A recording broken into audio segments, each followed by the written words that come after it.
These are African rhythms, passed down to us through ancient spirits. Feel the spirit, a unifying force. Come on, move with the spirit. Stand up, clap your hands. Groove with the rhythms, get down. From WSNC 90.5 FM, a broadcasting service and NPR affiliate of Winston-Salem State University. Welcome to Africa World Now Project. I'm your host and producer, James Pope. Today, uninterrupted conversations with our eégún, thinking about the Coltranes, with Dr. Anyabwile Love. Africa World Now Project is next.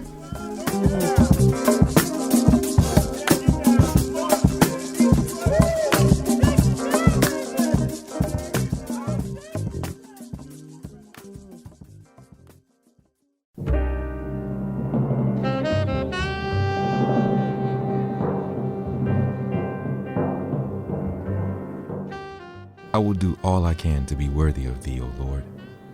It all has to do with it. Thank you, God. Peace. There is none other. God is. It is so beautiful. Thank you, God. God is all. Help us to resolve our fears and weaknesses. Thank you, God. In you, all things are possible. We know God made us so. Keep your eye on God. God is. He always was. He always will be. No matter what, it is God. He is gracious and merciful. It is important that I know thee. Words, sounds, speech, men, memory, thoughts, fears and emotions, time, all related, all made from one. All made in one. Blessed be his name.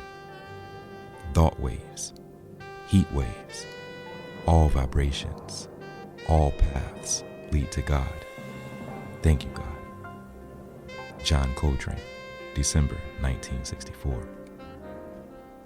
According to Trane himself, as written in the liner notes to A Love Supreme, the music herein is presented in 4 parts. The first is entitled Acknowledgement. The second, Resolution. The third, Pursuance.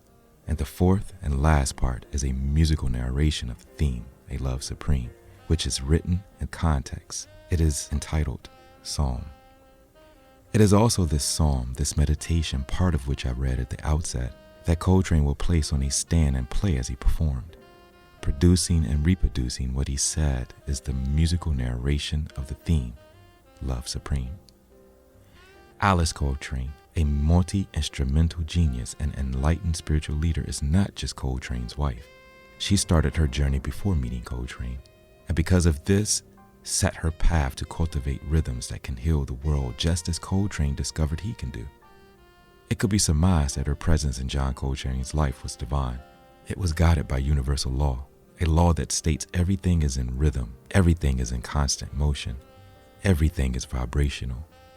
And as we move through life, this constant hum, this vibrational hum is sure to attract its tonal partners.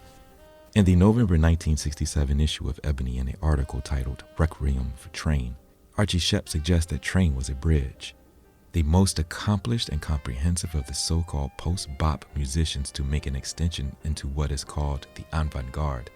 Shepp remembers that when he met Trane, he was still a student at Goddard College. Trane took the time to talk to him. He was one of the few of the old men to demonstrate a sense of responsibility toward those coming behind him, providing a positive image they needed. Having suffered and seen so much himself, he tried to see that others wouldn't have to go through all that. Perhaps many did not understand his music, the sort of thing he was doing in the last 2 years, not the earlier things for which he was best known. And they might not understand the music we are creating now, but it is truly a reflection of our times, as much as the spirituals were of their time. Trane's music exemplified his feelings for what is, and he accomplished a great deal for the short time he was with us, much more than most do in a lifetime. He left the scene a little different, and I believe John's death has brought us, as musicians, closer to a kind of unity. This is the way we must assess a great man. Shep, 1967. Something else to consider specifically in relation to John Coltrane being a bridge, standing in a deeper tradition. According to Youngquist, in A Pure Solar Wind, Sun Ra and the Birth of Afrofuturism, in the mid-1950s, Sun Ra gave a broadsheet entitled Solaristic Precepts to John Coltrane. On the broadsheets, Sun Ra wrote, "Warning, this treaty is only for thinking beings who are able to conceive of the negative reminiscence of space-time, as is expressed in is, are, be, and reconcepted am, which to the initiate is a symbol of not or non." A thinking being indeed. In an interview years later, Trane would state that, "I think music can make the world better. And if I'm qualified, I want to do it." I like to point out to people the divine in a musical language that transcend words. I want to speak to their souls. And it was with Alice Coltrane who not only accentuated and amplified Coltrane's ability to synthesize rhythmic patterns he put together as he listened to vibrations most of us are unable to hear. They both became eternal beings, thinking beings who were able to conceive of the negative reminiscence of space-time, as is expressed in is, are, be, and reconcepted as am. Today, uninterrupted conversations with the eégún, thinking about the Coltranes, with Dr. Anyabwile Love. Philadelphia native Anyabwile Love completed his graduate studies in Africana Studies at Temple University, receiving his PhD in May 2014. He currently serves as an associate editor for the literary journal A Gathering Together and is an assistant professor of history and Black studies at the Community College of Philadelphia. Anyabwile is founder of the John Coltrane Symposium, a community-centered annual celebration of Coltrane's life and his musical legacy. Its second annual iteration will be in session September 22nd through the 25th, with a possible extended day into the 26th of this year. For more, follow the symposium's Instagram page and/or visit the website www.thecoltranesymposium.com. Our show is produced today in solidarity with the Native, Indigenous, African, and Afro-descended communities at Standing Rock, Venezuela, Cooperation Jackson in Jackson, Mississippi, Brazil, the Avalon Village in Detroit, Colombia, Kenya, Palestine, South Africa, Ghana, Haiti, and other places who are fighting for the protection of our land for the benefit of all peoples. Enjoy the program. Thank you for taking the time to join us today. How are you doing today, brother? Hey man, I'm good, brother. I'm good. How about yourself? I'm doing quite well. Obviously considering the global conditions within which we're living at this particular moment, Indeed. and also the national conditions, which Indeed. also brings us to a very, very important conversation that we want to have today, because Yeah. when talking about some of the ideas of justice and peace and the African rhythms, Mhm. deep genealogy of African rhythms of understanding equality and justice and peace and Mhm. those types of concepts, we're going to be talking about the work of the Coltranes, Indeed. the work Indeed. of John Coltrane, and of course Alice Coltrane. And I'm just going to throw this question out, and then we'll just start riffing off of it. Okay. um, you know how can we, should we, ought we listen to the Coltranes? Ah man. um, that's a beautiful question. I think I'll start with this. And I've shared this story quite a few times, but I had the privilege of briefly meeting Alice Coltrane. It was up in New York, and it was the 50th anniversary of A Love Supreme. And so she was touring with Ashley Kahn, who did the book on Love Supreme. She was touring with, or not touring, but they doing some of the book stuff with her son Ravi, and her youngest son as well, who was performing. I snuck backstage, man, or off stage, after the show was over. And I asked her, how should we understand John Coltrane? How should we understand her husband? And what she said to me was, before you listen to his music, or before you try to understand his music, understand who he was spiritually. Understand where he was going spiritually. Um, try to understand what he was pursuing. And so I think about that a lot when we listen to their music, when we listen to John music, when we listen to Alice music, because their music, of course, begins to overlap, and you have that influence there, especially shortly after his passing. You hear her continuing that tradition of where he was going with his music, and at the same time, her adding her own ideas to it. When we talk about music without words, I mean, even though lyrics are them or notes or themselves can be understood as words or can convey a certain emotion, it becomes a little bit more difficult because the thing of, well, what are they actually trying to tell us here? And that could be the case with, of course, um, any jazz musician, but in particular with John and Alice. I'll start with John because what he was, his hopes for his music was to have one, to do right by the creator, to glorify the creator. We see that, of course, in the liner notes of Love Supreme, um, but also to, with that power of the music and the vibrations behind the music and how he understood the healing powers of music and the way in which music could transcend. When we approach his music, I think about August Wilson. I'll say this lastly. August Wilson always talks about his writing process and how spiritual it was and how he would cleanse himself, so to speak. And I'm not saying we need to always do that if we walking down the street and we about to put on some Coltrane on our playlist, but I think our approaches to the Coltrane's music should be as open as possible to receive what they were trying to do in that moment. And the beauty of music is we can experience it over and over again in this time, present day, with our own experiences embellished on it as well. But I think we just need to be open to receive it. It doesn't mean that you have to put yourself in a really silent or somber, a meditative space. That helps at times if you have the space and time for that. But I think we just need to be open to it in terms of what it was that they was trying to send us, what it is that they were working through in terms of the music and trying to arrive at, not just musically, but again, this spiritual threshold that they were arrived at. And I think we just need to remind ourselves that as we listen to their music, it could be as light and as heavy as possible. We don't have to create this hierarchy of it either.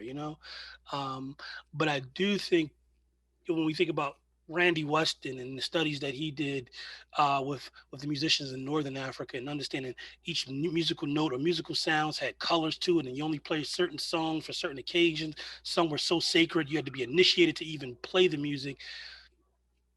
There is something about the music there as well, and I believe the thriving in the direction that Coltrane was going, and the what Alice continued is what he was doing as well. What she understood to be the purpose of the music, I think that's where we should at least depart or begin our kind of understanding of their music.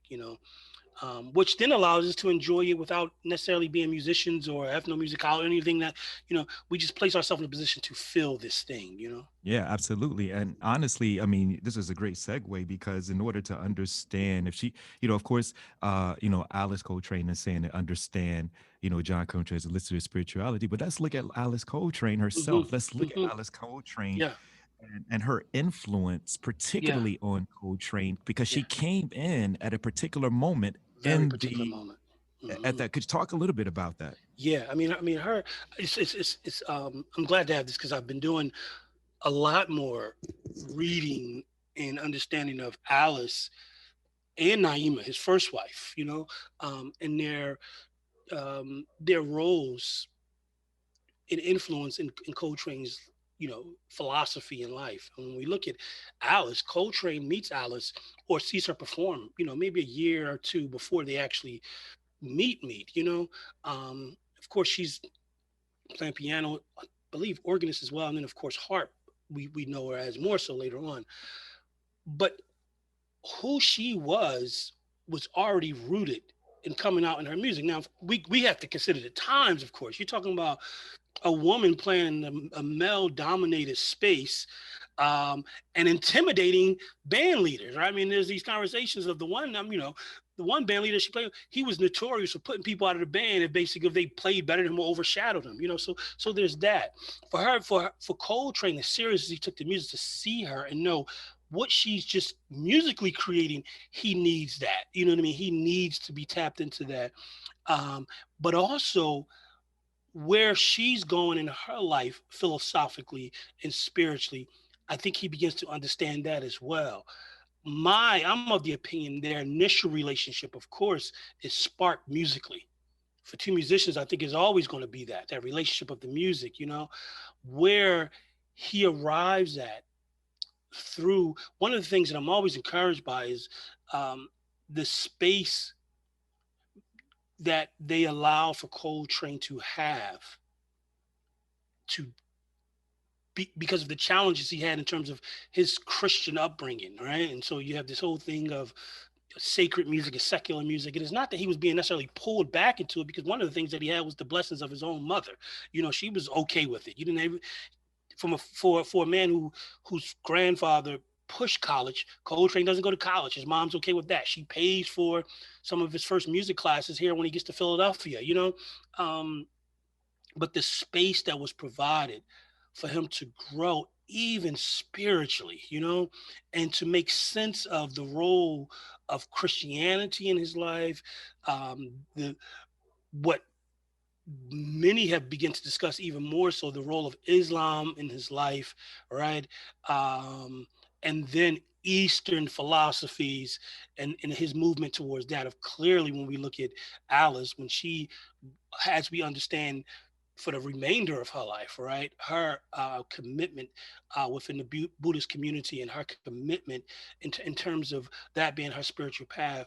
But that space that I think was created is always interesting to me, to see how the women in his life, and in Alice in particular, kind of made him comfortable, or allowed him to be comfortable in terms of what he was pursuing outside of the music, but would of course be poured back into the music in terms of how he approached the music. But that spiritual thriving, you know, I think the space that Alice provided for him. I think moving to Dix Hills in Long Island, just to have that quiet, away from the city, right, away from New York, away from Philadelphia, and the home that they grew, the home they built for one another within there. Not the physical, of course, structure, but just the home that they had, raising the four children, and these things, I think, all comes together in that moment. I mean, Alice talks about it when he comes down from the attic with A Love Supreme, and she said it was like Moses coming down, from the mountain. And anyone who's familiar, even a sophomore understanding of the Bible, understands that kind of idea.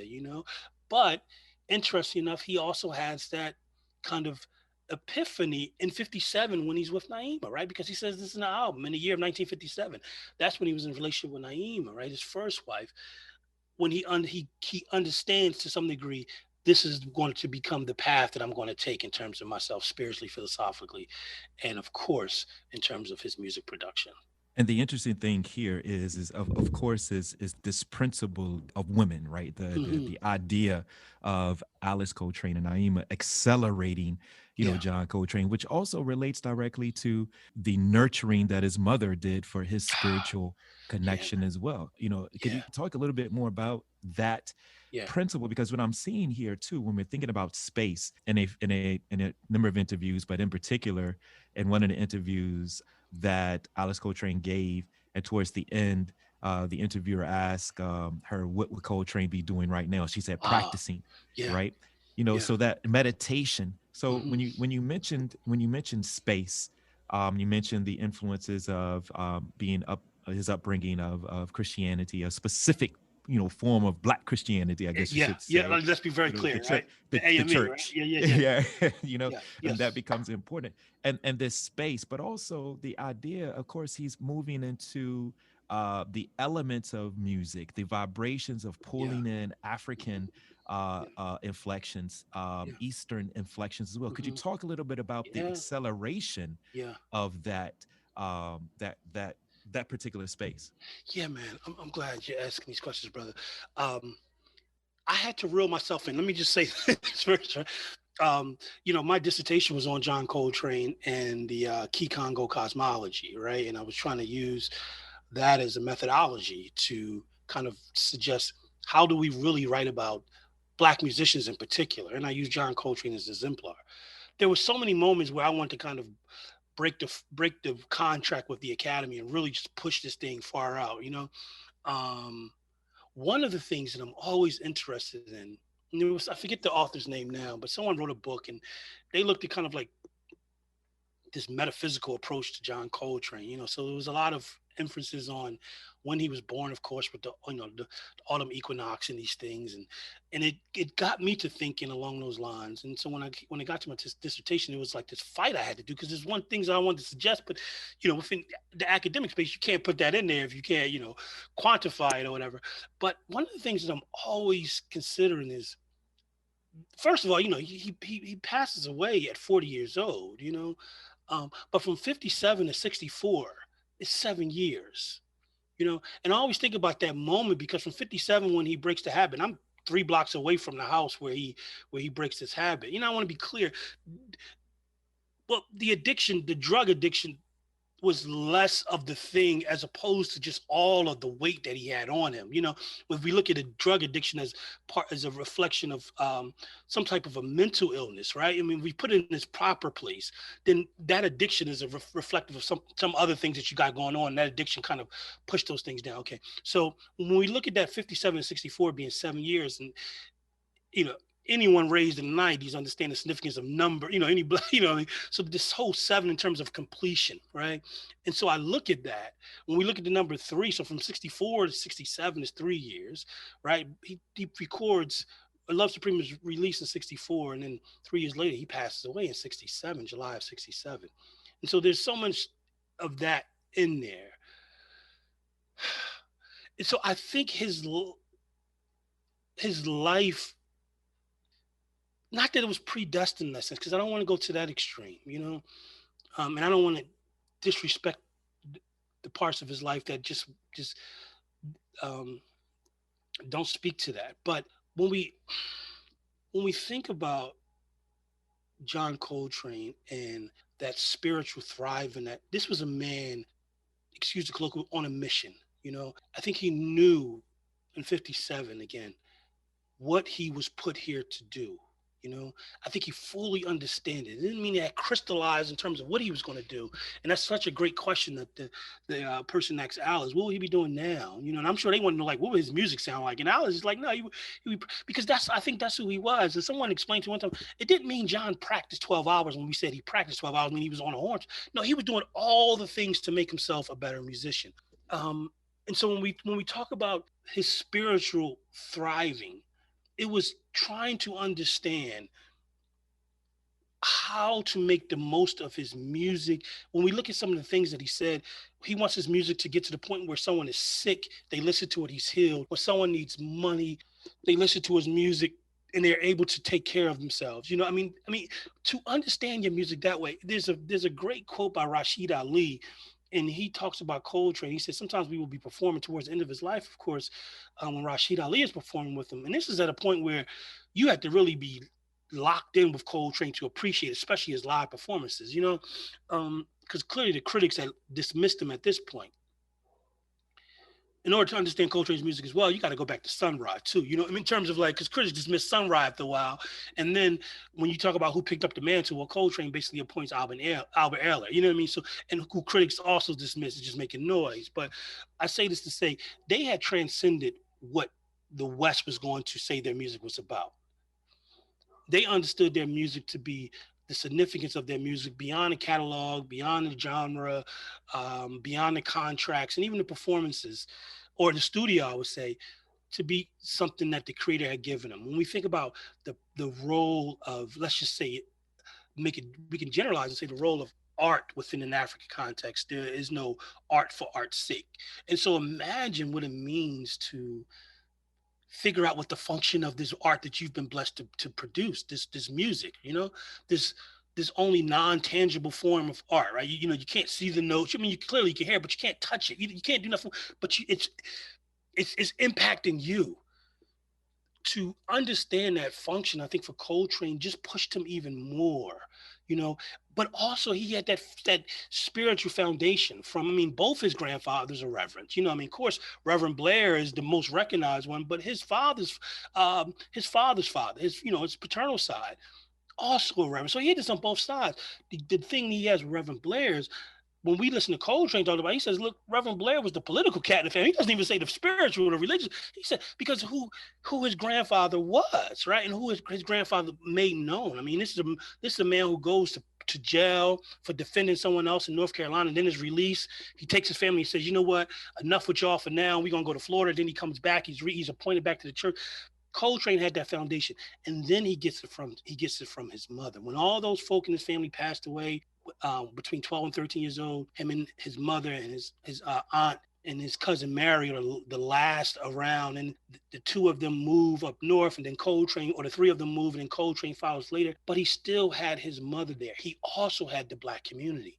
Right, his mother's not leaving him in high points unless she knows the Black community is going to take care of him. Unless she knows to some degree it's better for him here in the South, still at home, before he comes up north.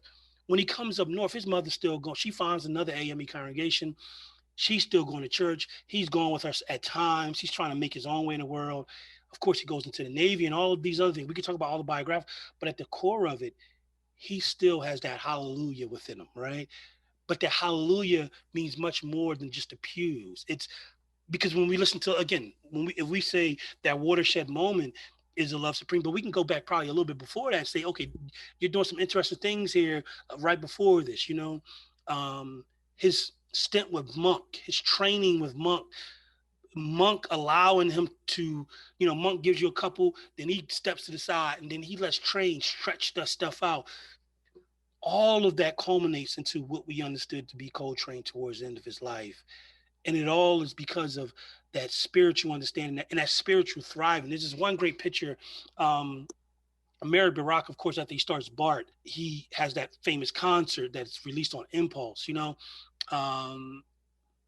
there's a picture of them backstage, and Coltrane's holding about 3 books, and Baraka is showing him Baraka's holding about 3 books, and he's showing. And to the day I die, I'm curious about what books he had and what he was sharing with, because I know, or I'm certain, Coltrane went out and got those books. You see what I'm saying? Because that's who he was. When he talks to Yusuf Lateef, when you read the Babatunde Olatunji letter that he sent to, I believe he sent it to, let me see, I think he sent it to Carlton Hester, or he may have sent it to Leonard Brown. I'm not sure, but it's in one of their books. Well, Babatunde Olatunji saying, yeah, like, Coltrane is one of the best human beings I met. Now, we know, of course, one of the last concerts he does is the fundraiser for the African Cultural Center. But what we learn in that letter from Babatunde Olatunji is Coltrane wanted to go visit Africa. So we can say, okay, yeah, all Black musicians around that time, of course, wanted to go to Africa and go to Nigeria. But he didn't just want to go to Nigeria. He wanted to learn the language of the Yoruba. He wanted to learn the rhythmic patterns of the language so he can understand that in terms of the music that he was going to create, right? I mean, so there's it wasn't just it wasn't the February, it wasn't the Black History February month for this brother. It was the whole thing. And then, of course, the relationship that he's developing with Ravi Shankar. I mean, to the point that he names one of his sons, his middle son, Ravi, after this man. And he's trying to understand these elements. Also, the humility that he has when he hears younger musicians extending the ideas that he's working through, and he's appointing them as the heir apparent. He says Albert L is the next in line, not next in line, but he's going to continue what I'm doing. All of that, I think you have to point it back to the nurturing that he has, in particular from his mother, the nurturing of that High Point, North Carolina community, the religious community, the secular community, his music teacher, at the school. I think his first music was Mr. Steele, who brought the band together, all of those things, the love that he had from Mary, the love that he has from his mother when he comes up to Philadelphia, and all those things. None of that can be discounted in terms of how he grew, as a spiritual man. And music just so happens to be the way in which he expresses his understanding of those things. That's wonderful, and actually, I want to push you even more. I want to, this space, and I just want to let you know, this space is your space, and our space. I appreciate it, brother. I appreciate it. No problem. I mean, because I think it's important for us to really, and again, there are books, there are articles, there are things that are written, on Coltrane that I encourage our listeners to kind of go out and get. But our purpose is to push those things further. Our purpose is to understand that deeper genealogy, that deeper connection, particularly for us to understand, what is this future that, the Coltranes are doing, right? Yeah. So let's go back.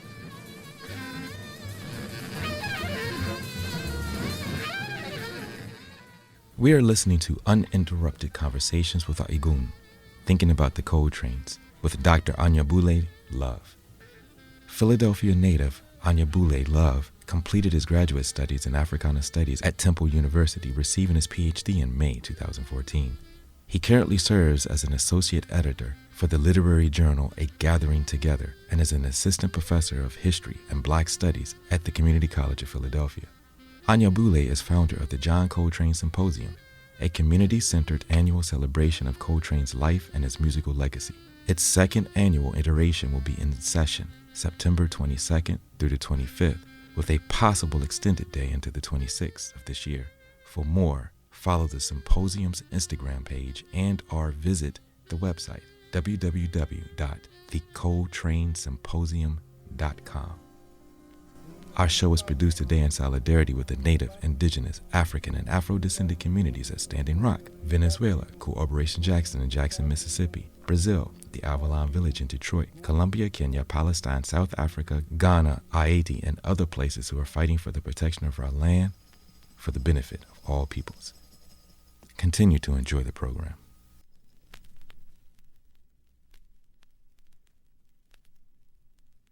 May there be peace and love and perfection. That the Coltranes are doing, right? Yeah. So let's go back to your dissertation, Okay. and then we also we're going to go back to your dissertation, but we want to also move your thoughts forward, like how have you been thinking about it since then? And you referenced it a little bit, and please, by all means, this is your space, let it out. I This is appreciate it, space brother. that we do it, right? So let's situate, and you mentioned Latif, you mentioned Sun Ra, you mentioned Monk, and actually I wrote a note down here, so I wanted to talk about that community itself, because these brothers and sisters, of course, we got to throw in Abby Lincoln, we got to throw in other Yeah. women who were there, and again, his wife, that are pushing, Yep. that are accelerating this community, right? Yeah. That are taking these brothers and making them think more outside of the box as well. So let's push this. You mentioned the Kikongo, right? We're going to go back to your dissertation, because your Okay. dissertation is a very interesting take on listening to what you would call Black classical music, or African art, as you mentioned it, or cultural production. Let's situate the Coltranes one by one, particularly let's start with John and then move to Alice, Okay. and the deeper genealogy of ancient African healers. Good. But let's do that based upon the methodology that you present in your doctoral thesis and your doctoral work, and also because the beginning title of it, and as a subtitle, is Uninterrupted Conversations with Eégún. That's a very, very important meditation on this. Let's situate them individually, but then collectively in this deep genealogy of ancient African healers, using that methodology that you presented. Yeah, thank you, brother. Well, of course, part of that title comes from Baba Carruthers, Ma Karu, where he pushed this in terms of the language, and understanding African languages. And of course, he's looking at Metanetia, would help us to have these uninterrupted conversations with our ancestors, kind of like, so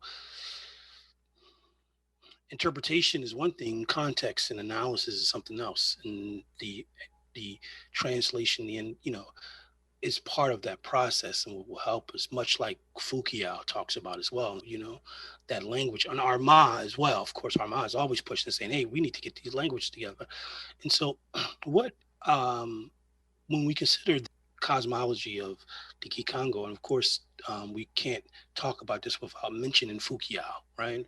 Baba Fukuyama, and the work that he brings to us, the superb work that he brings to us when kind of unpacking this, the purpose and just our understanding of the cosmology of the Congo. What my attempt to do was to say, so many of these biographies are not incorrect in terms of the information that they're giving us. The analysis is incorrect. The narratives are stale, you have to figure out where, they almost write these biographies like you're writing a screenplay or something, like what is going to be the conflict in this individuals. And for jazz musicians, it was usually drugs, all this stuff. So my thing was, well, if we accept, the momentary challenge of enslavement, right? You know, as Dr. Carr always tells us, like, you know, like this is just but a moment, this episodic challenge of slavery. So what was the purpose of music prior to this moment? And so my dissertation starts off and say, well, let's just go back as far as we can, you know. And so let's look at what was the purpose of music throughout the Egyptian dynasties. How did they use music? One of the most important things that comes out of that, in terms of my research, was the apprenticeship. You know, and so you had these musicians who would accompany hunters and other things, but the role of the musicians were important. You know, sometimes they play tambourines to get the birds to fly out of the tree. I mean, just all of these things. There was, you know, there's various passages, and we could talk about, of course, the music that is devoted to deities and these things and all of these things. And then let's follow the migration, of course, because when we talk about translation, we're always talking about migration as well. So when we go down now to the other parts of and inhabit the other parts of Africa, what is the purpose of music there? And what we find unique again is the apprenticeship role, right? And the identifying of individuals. I mentioned Leonard Brown earlier because he always talks about the Haudenosaunee native nation of people. I maybe mispronounced the name, but this idea of you have to be invited.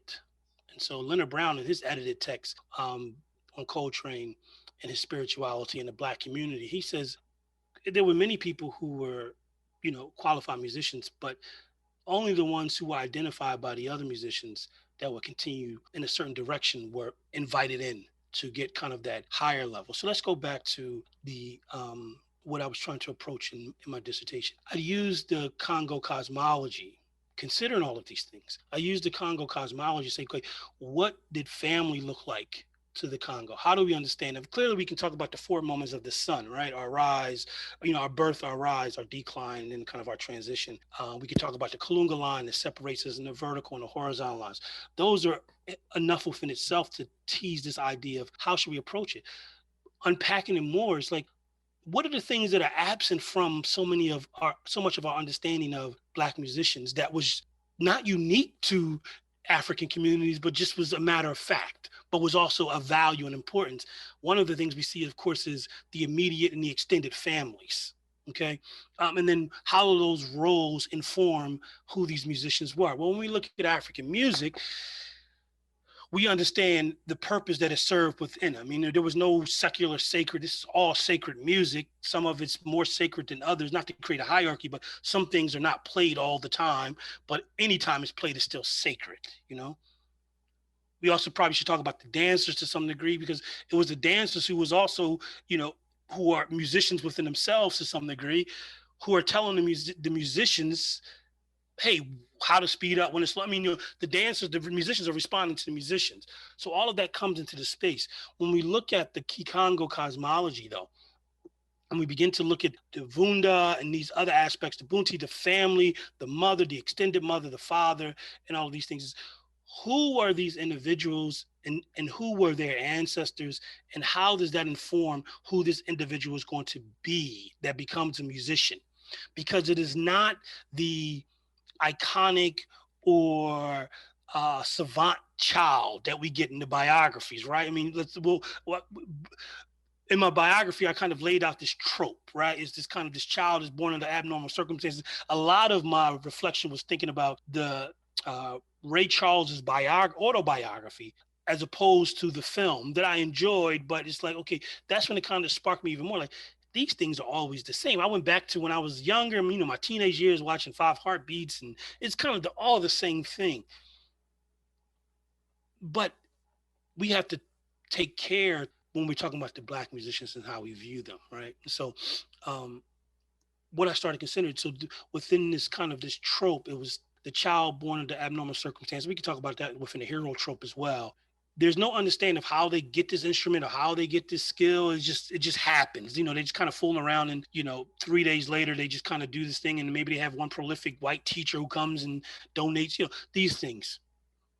And then I'm jumping over a few, but then it's kind of this rise to fame that they can't handle because of their impoverished community that they come from. Also, their rise of fame usually dictates they have to arrive at this place in isolation, meaning they don't bring none of their community with them. Not physically, of course, we're not talking about, but they don't have an understanding of their community more unless they return kind of in this triumphant savior way, but then they're removed. It's almost as though the West created these, the West is responsible for these Black musicians. But when we look at the Congo and its understanding of the cosmology is we just going around this circle and we gather the things that we need.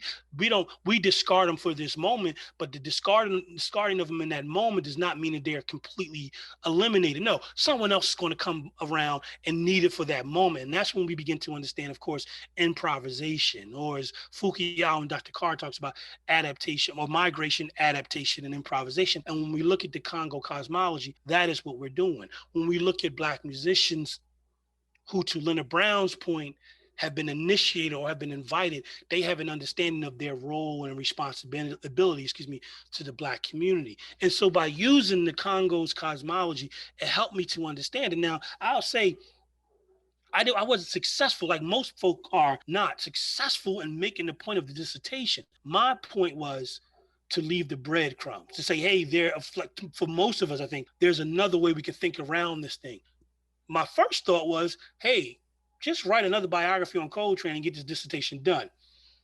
But you can't do that when you've been trained by certain people and you take this work serious, because it transcends the academy. Not to get on my soapbox or my high horse, so to speak, but it was a different thing, And most folk we always joke about it. If you major in certain things within the academy, you're Black, or you write your dissertation, it's academic suicide anyway. You know what I mean? Like, in other words, you say, you know what, I'm gonna figure out how I'm gonna get paid at some point, but this work got to get done, And so for me, that's what I was trying to do, to leave, because what you see in Coltrane's work is it being informed by the community, which is so important in terms of when we're talking about the living and the non-living community, right? When we're talking about our eégún, in particular, our eégún, our blood ancestors within the Yoruba tradition, of course, you're nothing without them, whether you know it or not, right?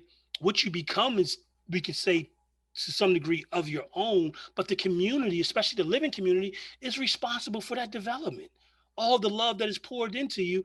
And if you have a sense of responsibility to the community, you're going to make sure you continue on with those traditions, And so I think that when we look at Coltrane, when we look at, like you said, when we give this list of individuals, and we could talk about the ones whose names we don't know that were pushing these cats as well. There's the Elders album who came out maybe about 2 weeks ago, 2-3 weeks ago, from Philadelphia, Hassan Ibn Ali.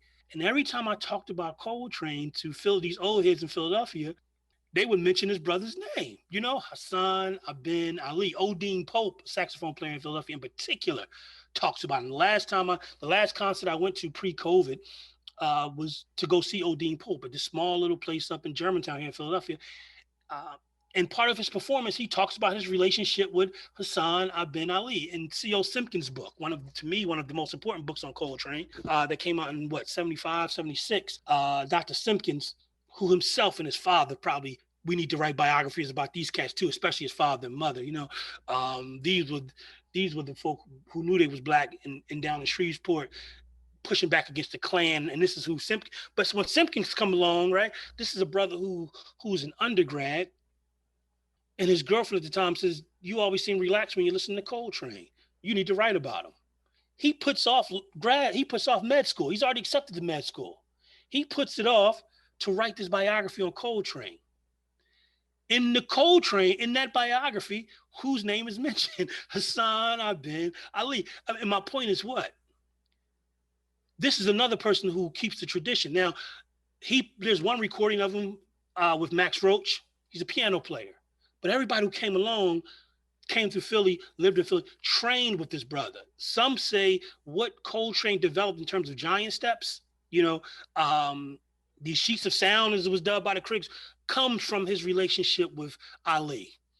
My point in saying all that is, even the musicians whose names we don't know necessarily. Now, we talking about 40 years later, maybe even longer. His one recorded album has finally been released because they actually found the masters they thought was burned down the building. But what is the point? These are the individuals who are pushing each other, right? Who understood the relationship to the community, and again, these are young cats, right? Who understood this music was beyond the studios again, beyond the contracts. This was Black music. This was African music, right? I mean, Coltrane, AME, not Black Methodist Episcopal. He understands this ain't, African method, meaning this is our music, right? When he writes, there's a famous letter, of course, that's in the C.O. Simpkins book. And I'll say this, the reason why C.O. Dr. Simpkins, who's still alive, I talked to him a couple of weeks ago, and you want to just bow down to some of these elders, because like, brother, you wrote this book in 76. I didn't get it until, I don't know, 94, 95, but I was crying when I was reading. But he gets so much information because of his father's professional relationship with Naima, Coltrane's first wife, of course. She's given him photographs that no one else had. The publishing company didn't want him to write the book the way he did it. He says, you know what, forget y'all. And again, this is improvisation. Simpkins self-published the book. I didn't find that out until I talked to him. He said, that was my mother's name. I published that on my mom. He said, because the publishing house didn't want me to write the book that way. They wanted me to write just this linear book. But how do you write a book this way about Trane? He's already, and that's, what is my point in that? He's thinking about Trane and Black musicians the same way that I arrived at in 2006, 7, when I start saying, we need to, not just me, so I'm not putting this all on myself in that aspect, but he laid the ground, he laid foundations for it as well. What does he tell me? And this is how we understand.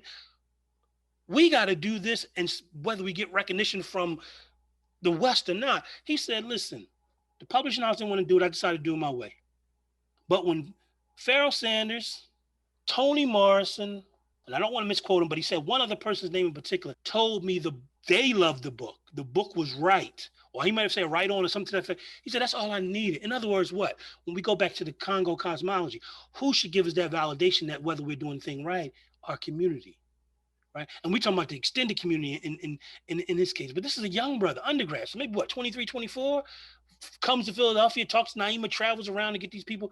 But he says, I got to do this for Coltrane. And never met Coltrane, But he understood the relationship to the community, which is most important. And so now when we reading this book now, mine's all torn up with a rubber band around it, but when we're reading that now, it's an acknowledgement of the value that this thing is. And when we talk about the meta-nature, this idea of speaking to the after, right? Madhu Maquette, that Dr. Carr always preaches to, right? What are you going to do so that, not for ego purposes that you're spoken about, what are you going to leave so that the next generation, again, how are we going to have those uninterrupted conversations with our eégún unless they had them themselves, right? And so he left it. So 50 years from now, someone comes, want to continue this work, this is an uninterrupted conversation. They don't have to go to some of these other cats who was trained in these spaces and trained in the academy and says, oh, this is how you write a book about a Black musician. No. It ain't even about bumping it, right? It's about not caring about that. You know what I mean? It's like, that is inconsequential to what we're trying to do, which is speak to our ancestors, speak to our eégún. And this is how you do it. This is how you do it. I mean, because Coltrane's doing the same thing. I mean, right? So he's saying, listen, I can make much more money if I do it this way. But at this point, first of all, how much money do you need to be comfortable? But that's a whole other conversation. Right? But okay, I got those things now. I can provide for my family, which is of course of importance. Now I'm going to do even more. Not that I wasn't doing it before. I'm going to do even more of having these conversations with the creator that my family told me is important. And then I got to put out. I mean, when Mahalia Jackson, she says when she was listening to Dizzy Gillespie music, she ain't hear nothing but the Sanctified Church. In other words, they playing the same things. If you ain't from this, you don't know it, right? But if you know it and you from it, you hear it. If you're not trying to deny it, you hear it. She says, in other words, again, there's no separation between what Dizzy is doing and what I was doing or what I was raised up in. It's the same thing. It's the same. I mean, the form is different, but the function remains the same. I mean, well, we can look at the instruments that are using that are predominantly from the West. The form is totally different to some degree. But African musicians in Louisiana, right, figured out, hey, we can adjust the reed on this saxophone, which was mainly a military instrument. Right? We can adjust the sound of the reed, and we can do a couple, and these things will sound just like they sounded back home. In other words, we doing the same. This is one long conversation. It's uninterrupted at times. but it's there so we can pick this thing up and continue it. And that for me is what the Kikongo cosmology allows us to begin the work of doing. And it's one way. It's not the only way. You know, I'd be a fool to suggest, well, if you do it like this, you can no. There's various methods, right? I mean, there's various methods, but the work is we have to attempt to do that stuff. You know, we have to attempt and to use it in the sense of, if we're coming around this thing, we have to be able to make our contribution to it. But our contribution is only possible because what was left before us anyway. So, man, you got me thinking about like seven different things. Me too, brother. This is beautiful, man.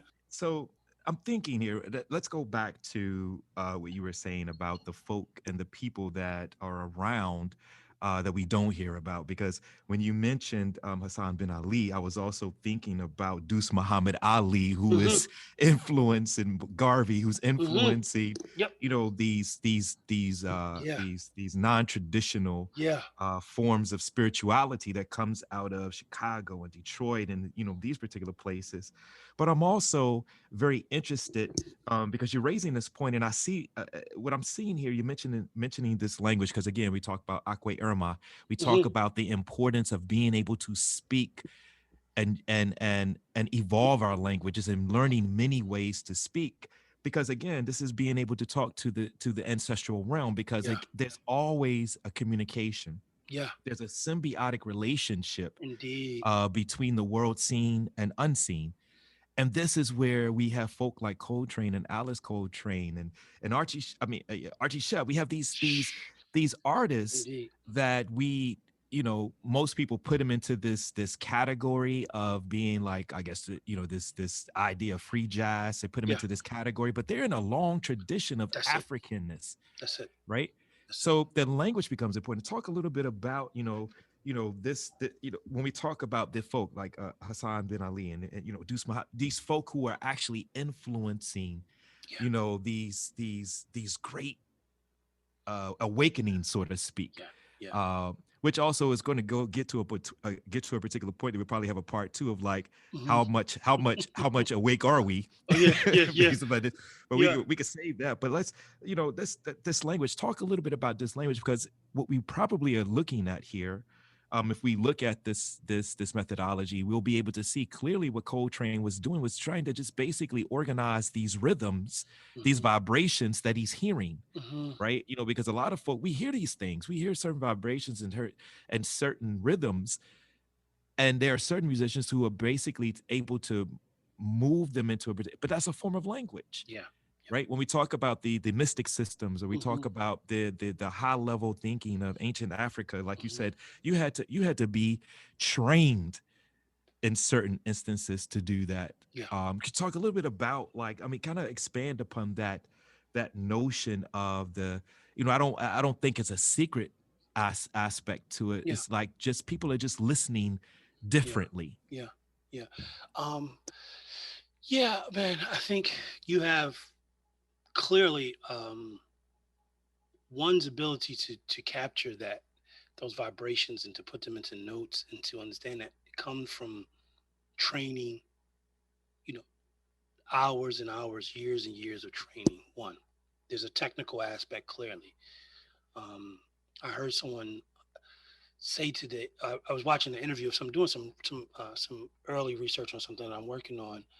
And they were talking about, there's a new book coming out by Dr. Richard Turner, talking about Islam and its impact on Black musicians. And he looks at John Coltrane because, you know, and something later on that I came across was it seems that many jazz musicians would reject Islam because of Islam's push on discipline and the jazz musicians' insistence upon improvisation. And I just laughed. Maybe I was being slightly arrogant, but I knew that person didn't understand what improvisation was about, right? I mean, because, you know, you can't add to something unless you've mastered the thing before. I mean, anything else is just noise.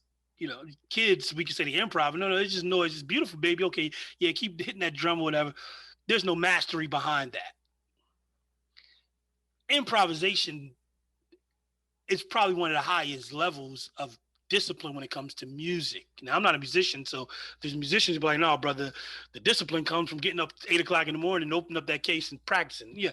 But in terms of the live aspect of improvisation, it is discipline. I mean, you first of all, you got to know when you get in, and then you also got to know when you exit, right? And we can talk about Robert F. Thompson and talking about that. One of the kind of attributes of black art is kind of, or black music, is just the exit ability, the ability to exit on time. Another thing I mentioned, when I was in Ghana, and I went there to study abroad, grad assistant, but I had learned about this brother there who put out an album called the Accra Blue Train, not Blue Train, I'm sorry, Accra Train or something like Train, I forget, but he was a musician who was influenced heavily by Coltrane. And he talked to me about rhythm. And he says, it's not about being on time, it's about being in time. And in time is about rhythm. And what he says is, everyone can dance, but not everyone has rhythm. And I use that so much in so many different ways. I probably said it to my son a million times and to our students, because it's applicable in so many ways, but this idea of being in time and understanding the rhythm. The improvisational aspect of jazz allows you to gather all of these ideas and then make sense of them. The push behind that, when we have, and this is, again, goes back to your point and to what I was trying to do in my dissertation. With the West in its reflections, or the importance that the West plays on the individual, and when we talk about stars or artists, the iconic individual, we'll put them in schools, but they are not great unless they can be the only one. If in the African context, that ain't playing. Now, there's a hierarchy. Clearly, I just used, you may not be first, you may not be ready to be first drum, so to speak, but you damn sure are still part of this collective, including first drum, right? And that's when we talk about the dances. Okay, yeah, I'm first drum, but I got to do what the dancers tell me to do. I mean, so it's this collective. Clearly, there's training even with that. There's apprenticeship even with that, and that's not negated at all. But there are some who are more proficient. There are some who are better, if we want to rate this thing. And that just comes maybe from discipline and training and practice alone. But there's still always that communal aspect. And so I say that to say, to your point and to the one that I was making earlier, there's individuals who we'll never know, of course, who were pushing these individuals even more. There's individuals who, for pragmatic reasons, didn't want to be in the limelight, personal reasons, whatever it was, but these musicians were returning back to them, right? I mean, you coming back home, so to speak. When we talking about these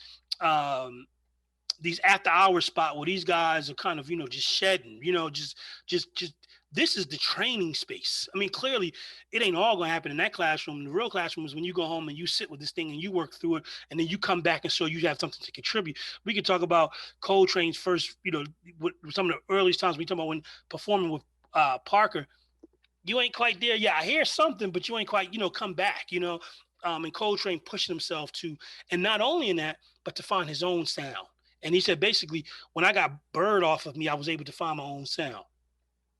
There's always been that community of Black folk, right? I'll talk about hip hop briefly. When one of the few times that I was able to teach it as a graduate student, I always talked about the elements of hip hop, right? We talk about the 4 elements, but the other element that I used to always kind of jokingly say too, if you couldn't do any of those, if you couldn't DJ, you couldn't dance, you couldn't rhyme, you couldn't graffiti, you still had a role to play. You was part of the audience that encouraged these people to keep going, right?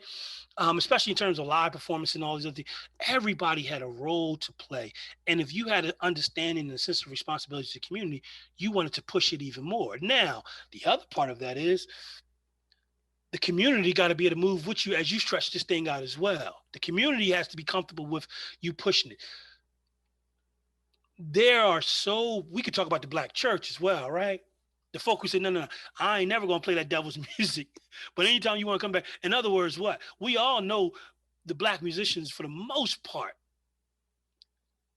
are birthed and groomed in the Black church.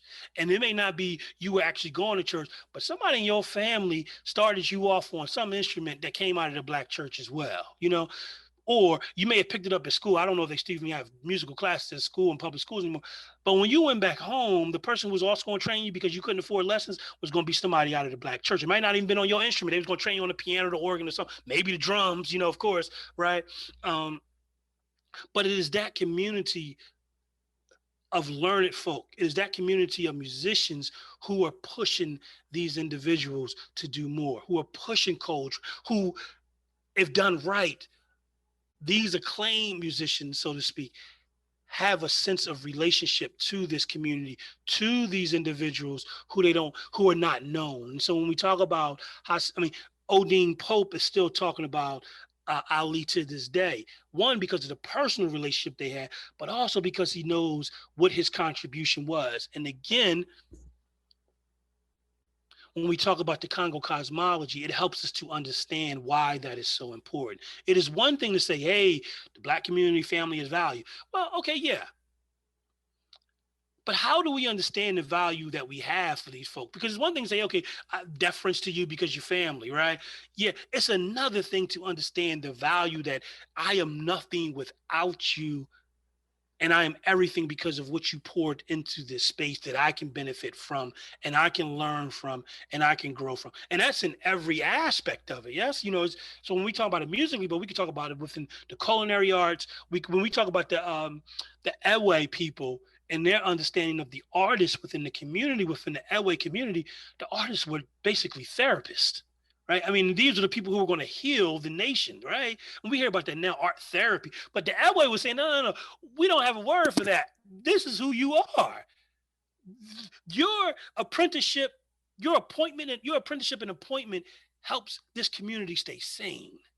It heals this community. And so when we go back to what the musicians were doing, when you were talking about this idea of first Coltrane searching, understanding what the music could do in terms of healing people, changing people, having this transformative power in people's lives, it is the community that is reminding them of that. And if you don't have a sense of relationship of the community that you came from, the larger Black community, to Coltrane and many other Black musicians, the Pan-African community, right? I mean, his international understanding of when we look at Louis Armstrong and what he's doing, even though, you know, the State Department is sending these cats over to, you know, export democracy and, you know, all these other Cold War nonsense. Okay, yeah, fine. Louis understands we doing something different again. Okay, y'all gonna, it's improvisation. Y'all gonna pay me to go what? Okay, cool. But guess what? I mean, when he comes back, he makes the satire with the woman, you know what I mean, about the experience. I mean, so yeah, okay, fine, that's for y'all. But when I go, I'm doing this for my folk, right? I mean, the fact that his home was still within the Black community in Queens, you know what I mean? In Corona, you know, so it is all of that, right? That becomes so important to their performances, and because if not, they would have been stagnant, brother. You know, they could have made the same music over and over again to some degree because it would have paid the bills, it would have padded their pockets, but it was beyond that. And that's what Leonard Brown talks about, this idea of you have to be invited. Yeah, there's a lot of talent in the community, but who was going to have the responsibility and take serious the responsibility of their role to the Black community, and not only care to it, add to the conversation. And the collective process, I mean, it pushes the evolutionary, the collectiveness or the collectivity pushes the evolutionary processes of humanity, specifically using a African or an Africana imagination, right? So what's happening here is that, you know, the divorce of the individual through a Western epistemology, through the Western colonialism, imperialism, to separate this individual did a lot of damage, particularly in us understanding. But interestingly enough, it's still elastic. It's still within us. We still we didn't. I don't like the term. You know, a lot of times people say our history has been taken away, or those types of things. It hasn't. Those things we have to remember, because remembering is the prerequisite to liberation, and remembering is the prerequisite to understanding one's place. But also we can take this whole conversation in a socio-political context, right? We can look at, you know, how these musicians, Coltrane, and then of course the community and the home and the space being given by Alice Coltrane for them to have this reciprocity that he's also encouraging her as well. Yeah. Oh yeah. Right. Yeah. I mean, it's there. I mean, I think there was so much there was such a short amount of time that they were together, but the work that they did together. I mean, first, let's just talk about the importance that they placed on the family that they were going to be bringing up, um, and how important it was to raise that family of Michelle, Alice's daughter before Coltrane from previous marriage, and then the three boys that they're going to raise together. The untimely death, of course, of John Jr., the oldest son, after his father had passed, but he dies very young as well. But I'll say this. One, I think that is probably the most affirming thing that I take from their relationship. Musically, we would have loved to have seen them record more. I mean, of course, they're touring like crazy, and so she's the pianist on tour after McCoy leaves. She's there. But the foundation that they provided for their children is so important.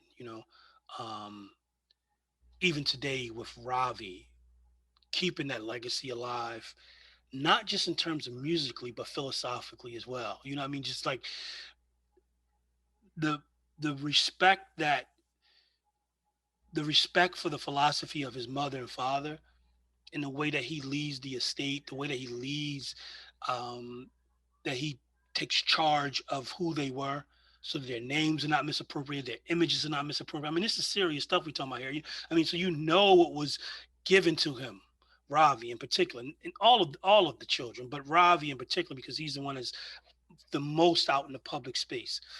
And I can imagine how many offers he gets to use his mother and his father's image, and all this stuff that people probably come to him with, and he's like always has to be, I'm sure, no, no, no, no, no.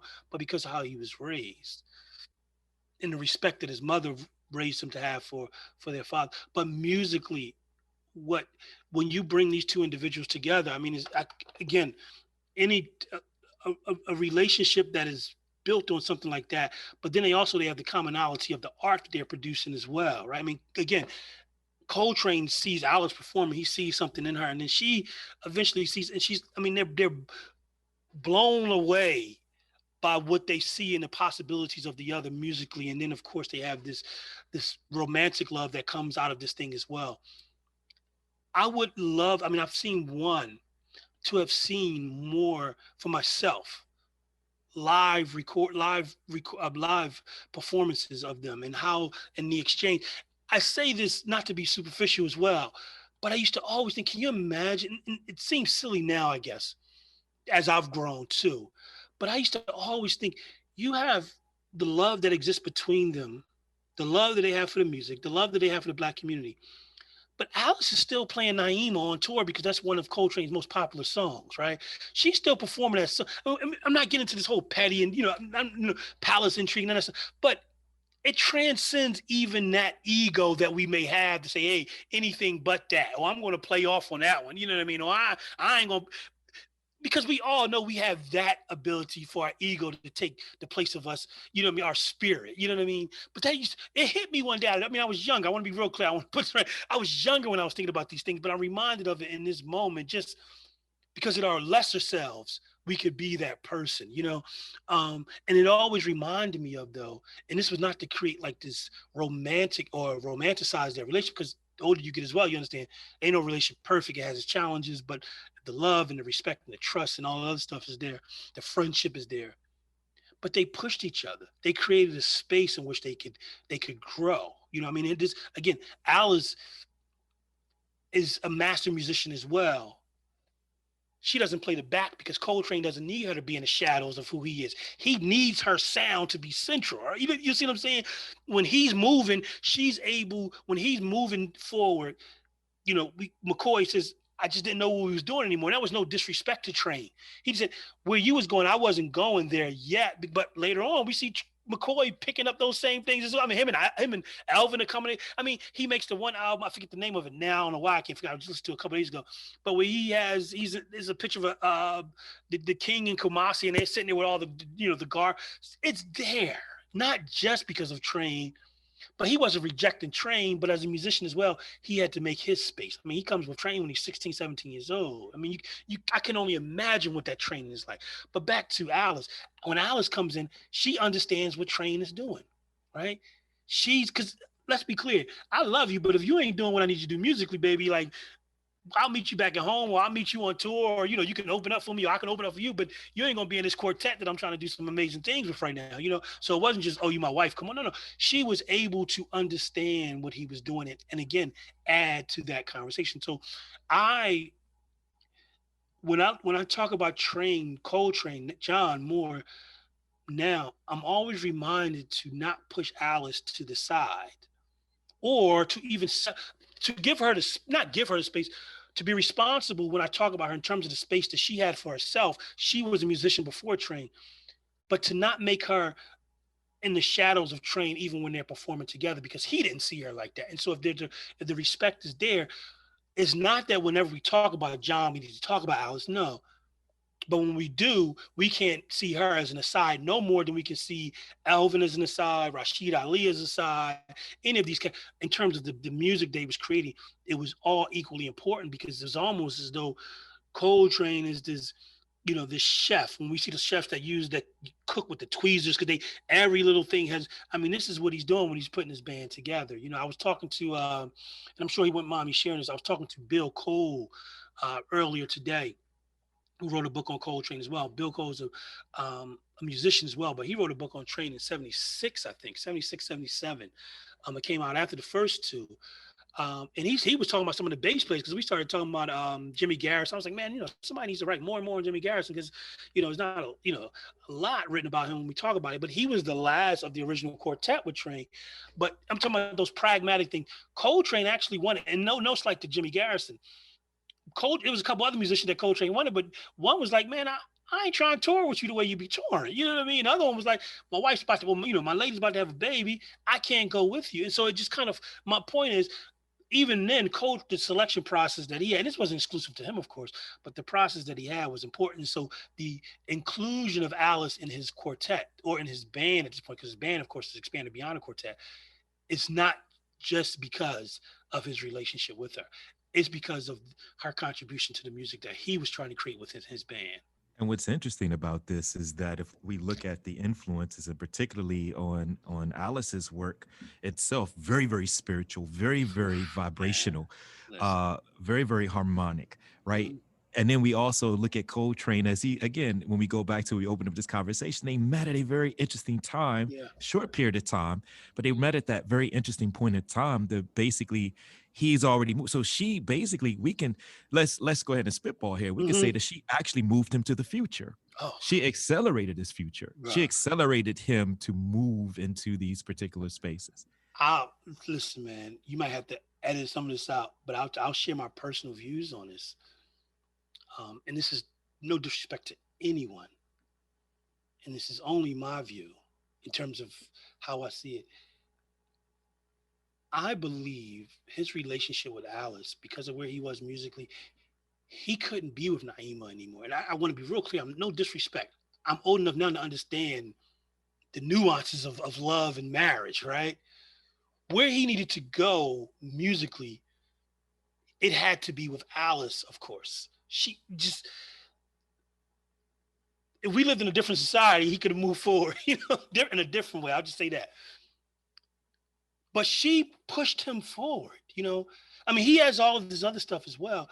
But the thing with Coltrane, we've always seen, it was the love that he received from women in his life that created this space or pushed him beyond. So even with Naima, Mary and his mother in 57, it's those three women like, do this now, break this habit. And so we see there's a song for Naima, there's a song for Saida, his stepdaughter, there's a song for Mary, I can only imagine which songs that was never named after his mother, but was for his mother as well, with his mother in mind. Every time what songs he played that he knew was for his mother. What notes he put together to remind him of his mother, his aunt perhaps as well, Mary's mother. Alice, though, when he hears her, he hears something that is going to allow him to have another phase, or it's going to be important to this next phase that he's going to in his music. And I don't mean phase in terms of genre, like this free jazz movie. That's to reclassify the music to make more money. We understand that.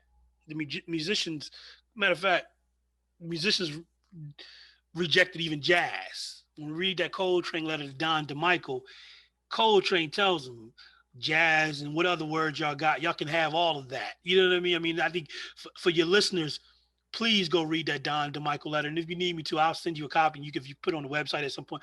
It's such an important letter because Coltrane ain't taking no shorts in that letter, you know.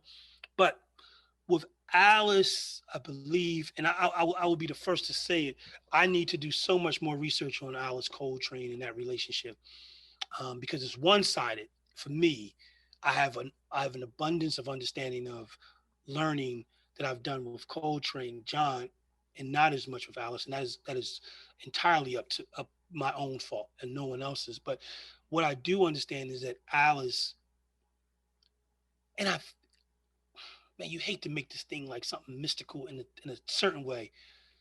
I think she saw something in him that knew she needed to be in his life as well. And I'm not talking about, again, a movie, you know, not that. When you know, you just know.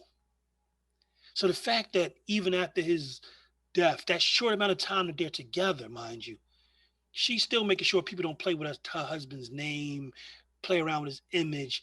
You know, Spike Lee wanted to name Mo Better Blues. He wanted it to be called A Love Supreme, you know? That was going to be the name of the movie. Ashley Kahn talks about it. But when Alice sees it, she says, you can't. And we can look at it like, hey, what was wrong with the movie? But the idea is it's too close, or it's a little bit too far from our philosophy, some of the ideas that you have in this film. So you can use my husband's image. You can use A Love Supreme at the end. We'll allow you to use this, but it can't be called A Love Supreme. That's sacred. You know, you can't monetize it in that way. I mean, and I think it's probably a reason why you only see Coltrane there's only one live recording that was recorded of him performing it live. The other thing, this is such powerful music, but there's only a couple of musicians who have had the audacity, and I mean that in a good way, to perform it themselves. You know, like people don't play with. They may dance around a little bit, and like, you know, I'm gonna do a little bit of. They don't play with this thing, man. I mean, because it's partly, I think that's Alice's input. Like, we're not this. This is music, y'all. Yeah, fine. I'm glad you're moved by it. That's the purpose of it. But we ain't gonna allow it to be watered down.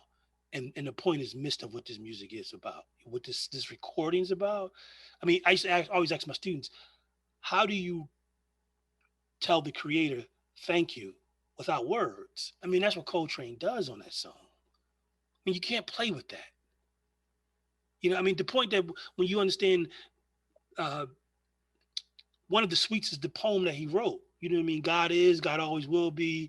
I mean, that's a poem. It was a poem first. I mean, in other words, I put the words down. The words were inadequate, in other words. You know what I mean? Like the words were inadequate. I need something else. It's going to be this.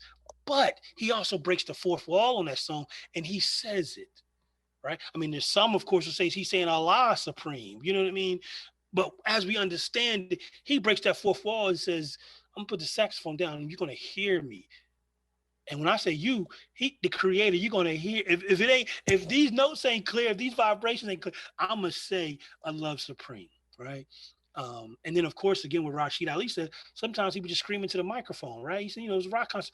Coltrane was screaming to the microphone, and he asked him why. Coltrane saying, I ran out of notes to play. You know, come on, man. Like what? First of all, you the sheets of sound cat. You don't never run out of notes. Hour and a half solos, and here you saying, to Rashid Ali's point, he says he had exhausted the horn.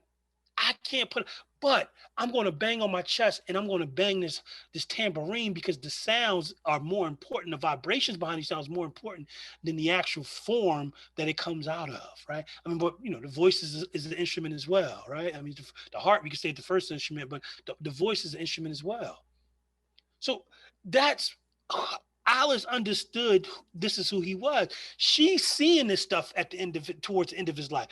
I mean, can you imagine in their private space? And this is all me just kind of imagining him trying to explain where he was going with his music, and her helping him, supporting him, him helping and supporting her, and them trying to make those connections of where their music was going to go. I mean, so when this guy asked that question, I mean, she can't answer it no other way but to say practice, because in other words, what? We don't know. I mean, she probably said, I know, you know what I mean? But it would have came through his practice. And I would like to think that was a double entendre, his spiritual practice as well as his musical practice. You see what I'm saying? So um, she is so important to the sound that we have of Coltrane. She is so important to how we know Coltrane now, because she valued who he was and made sure his image, his ideas was not going to. I mean, so can you imagine if folk would have got a hold of Coltrane and she would have just said, okay, go ahead, you know, let's just open up the gate. We're going to how we would have understand Coltrane. I mean, the movies, the beer, I mean, I mean, this, first of all, the name itself just leans itself towards advertisements, right? You know what I mean? So can you imagine, you know, I mean, there's only been a couple of occasions that I know of. I forget the guy's name, the director. He's enamored with Coltrane, but I think he uses his earlier stuff before Coltrane got ownership of his music, but he puts it in all his movies, Vanilla Sky, Jerry Maguire. I forget the guy, Cameron Crowe is his name. You know, he's enamored. But can you imagine how many people want to use Coltrane stuff? And they're like, nah, because you're not going to use it in the right way. You know what I mean? Even something I think as great as Mo Better Blues, which was my introduction to John Coltrane, they still said up until this point, yes, no more after that. You know what I mean? But it's very important who she was. And again, I'll say how she raised her children to have honor for their father and for the philosophy and for Black music, period, and African music, period, you know. No, that's some important thinking out around that, which goes back, and I really hate to kind of close this conversation, but we will be. You called it, brother. We're gonna have a part 2. we're going to definitely have a part 2, and with that being said, and I guess we can kind of leave a cliffhanger here, but Okay. what has been your thinking, or what are you thinking about in the context of everything we're talking about, right? Also in the context of what you have evolved in your thinking on this. Give me maybe one or two things that you are thinking about at this particular moment of where we're going with this work. Because this is a platform, I think, Yeah. into looking at a wider universe of Africanness, through these different portals. Alice and John Coltrane portal, and we can look at these portals, and you're here, and I look at what we do as being thinkers, and we could definitely have and part 2 is going to include the academy in this conversation, how it limits, and the disciplinary, we'll talk about that, but give us maybe one or two, or tease us with how's your thoughts evolved since your thinking on this and that doctoral process at this particular point. Yeah, what are you thinking about now? Man, great question, brother. Because anybody who's ever been through that dissertation process, know it's grueling. It's such a isolated thing, and I hear about people who just almost described as like PTSD, like, and and no disrespect to those who have experienced it, because I think even for those who may have experienced it coming out of the academy in terms of that, and so it took me a while to even go back to the work. I defended at 14. It took me a little while to go back to it because I went through the whole isolation thing as well. Just wasn't. It's not the ideal way to think through things that way, But that being aside, I've been thinking a lot. One, I'll say this. I started the Coltrane Symposium in 2019 as a way to kind of think out loud within community about Coltrane in a and I want to be clear, I'm not knocking the Academy. We could be critical of it in terms of what it represents for the West. I'm not knocking in terms of the thinkers who are really trying to work towards liberation. And I'm not saying the Academy is going to do that. I'll be clear. I look at it as a recruitment place. We identify folk who are going to continue this work. And the Academy just so happens to be one of those spaces. But I've been thinking about, when I did the Coltrane Symposium, I wanted it to be different from academic conferences and things that I had enjoyed. I wanted to be something where the Black community, the elders first, those who came up, I'm talking about a particular individual here, Coltrane. So there's people who lived way beyond me, before me, who saw this man perform. I was talking to Bill Cole today. He said the most concerts, the person he's seen the most in concert was Coltrane. Why wouldn't I want to hear from this cat? Right. The only reason I wouldn't want to hear from him is if I have my idea on who it's going to be, and he's going to trip that whole thing up. We know that as well, right? There's ways that we've done that with our own research, like, oh, start reading something, it pushes back. I ain't gonna read that no more because okay. For the Coltrane, some John Coltrane symposium, it was I want the elders to come. First, I want to think out loud with Coltrane with the community, the Black community. I want folk who came up with him, heard him, played with him, knew people, you know. So the first year we had Baba Kenyatta, who played with him, played percussions here in Philadelphia, played with Coltrane at his Temple performance, his live performance at Temple. We had one of McCoy Tyner's closest friends talk about him. We had Alfie Pollard, who was a pianist here, who knew all these cats. So that's what it was. We had Josh Myers and myself and a couple younger cats because I want this thing to be intergenerational as well. I want the elders to know we're going to continue with this tradition. That has been my thought process even more in terms of Coltrane. Outside of Coltrane, what was, let's just say, to locate it here for me, who are the musicians of Black Philadelphia that are so important that I don't know? I'm not saying others don't know them. I don't know because I spent so much time connecting the dots to Coltrane. So I have these, you know, I know these cats. What are the spaces that we can be in with them? And it's intimidating sometimes it's disappointing. As we all know, you meet these folk and, you know, things just didn't work out, didn't go well. I mean, if you're Black and you decide on a certain path in life, it can be very disappointing. Elder, man, you think you're getting forgotten about, stuff like that. Someone come to talk to you, a lot of that comes out. I want to make space for that as well and be honest about that, man. It's overwhelming sometimes. It's disappointing as well. That has not been the majority of my experiences with cats. And I don't dismiss those as well, because we need to make space for the elders to feel as though they've been forgotten, but contributed to these things as well. We need to take time for those. So a lot of my thoughts now are considering Black Philadelphia in terms of musicians during the period in which Coltrane was here. That's what I'm actively considering now. That's been my thought. The other part, the role of the Black church in Philadelphia, the roles of the Black Muslim community here in Philadelphia, in terms of the relationship they have with musicians, where those things intersect. Because eventually, at a certain point, you get beyond, are you Muslim or am I Christian? Hey, we African, in whatever context we understand that.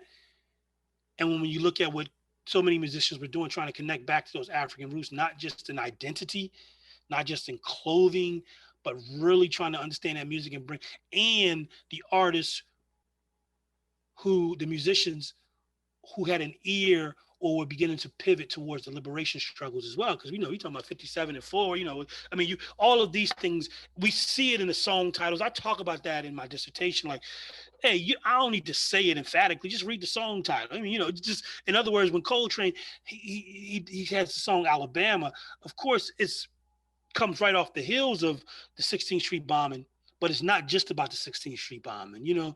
And so there's all of that. I don't need to say Black People Get Free is the name of my album for you to understand, as a Black person who ain't free, when you listen to it, you want to get the hell free. In other words, go back to what Coltrane said. When you listen to my music, it does this, right? So a lot of my thoughts, brother, to your point, I'm glad that you asked that question. I appreciate it. First, I want to say, brother, thank you so much for the space that you've created for so many African folk to come on and talk these things that are important towards our liberation and our understanding of getting free, and just our understanding of having peace in a space where there is none, you know. But a lot of my thoughts have been going towards it. I've been actively working and writing a play on Coltrane, a one-man play. And so a lot of my thoughts, of course, to contextualize this stuff and using, again, what I said my dissertation should do for further right. I mean, I played myself when I did it, because now I'm beheld to it too. I can't go to arc of, so, but it's forcing me to consider who these people are. You know, I mean, just to the movers who would have moved, just who the Black folk were, because that's where my concern is at. You know what I mean? Unapologetically, so to speak, as many people have thrown around. But I've been trying to give voice to those spaces. It's there. Some of it's just the the research that has to be done and the heavy lifting to finding that and being dedicated and committed to it. But I've been thinking about that, this community that I was raised in, and not the dominant narratives, but who are just, who were, as the Invisible Man said, I speak to you on the lower frequencies or whatever, and else. But like, in other words, who was those cats who were still doing the work that we ain't know? You know what I mean? Not necessarily underground, but just had day jobs at factories, but still was the cat that everybody came to for music lessons. Who was those cats? You know what I mean? And there's threads there that I'm finding. That's dope. I mean, because I'm thinking about, your rapper's favorite rapper sometimes is the one, Man, listen, brother. Listen. Exactly. Yeah. Exactly. And because, I mean, you know what? Last I'll say this, man, to your point, when Dave Chappelle gets that, I forget what award he got in DC, he thanks his mother. But that one comedian, he says, listen, any comedian who knows it's worth their wait. This is the brother that you come to. And then the New York Times, I think, or the Washington Post put out and was like, who is this guy? And they say this. But in other words, if you come through DC, you go to this guy. You know what I mean?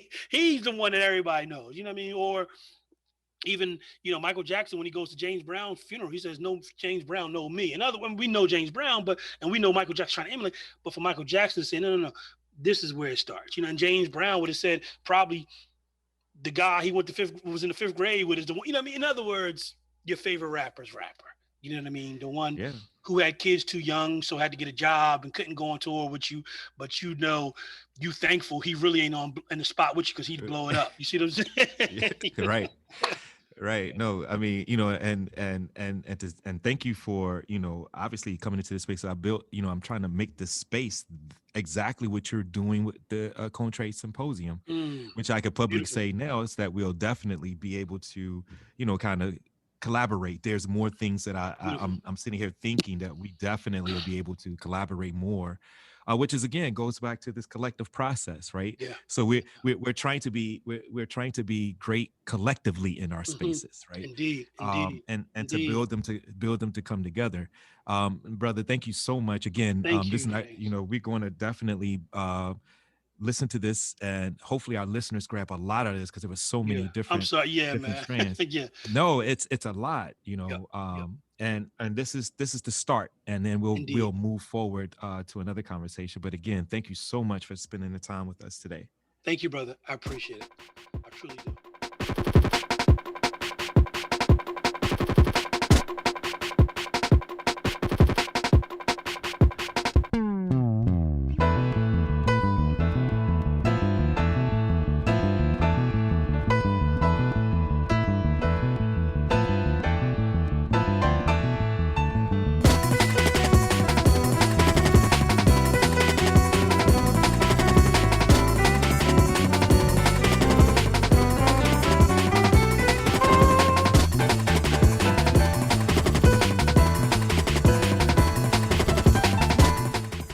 That's it for Africa World Now Project for this week. I would like to thank you for joining us today and look forward to spending time with you next week. We can be reached through all your regular social media platforms. Email africaworldnowproject@gmail.com. Follow us on Twitter @AFWRLDNWPRJ. Instagram @Africa World Now Project. Access to our other media platforms can be reached through the bios of our social media. I'm your host and producer, James Pope. The Africa World Now Project Collective consists of international media journalist, executive producer, and human rights activist Muiza Muntali, Africa World Now Project media correspondent Funa Ngonda, senior research, content contributor, and production director Dr. Tasneem Siddiqui, senior research, content contributor, and production associate Dr. Josh Myers, associate producer and content contributor Dr. Keisha Khan Perry, content contributor and filmmaker Kurt Orderson, technology advisor is Byron Gray of Grayworks Technologies, and creative directors, international creative and artist designer Tabassum Siddiqui and Judah Pope. Africa World Now Project can be heard every Wednesday at 7 p.m. on WSNC, NPR affiliate and broadcast service of Winston-Salem State University. Programs are archived and available on all podcast platforms. Search Africa World Now Project. Until next week, be safe, be peaceful, and above all, be intelligent.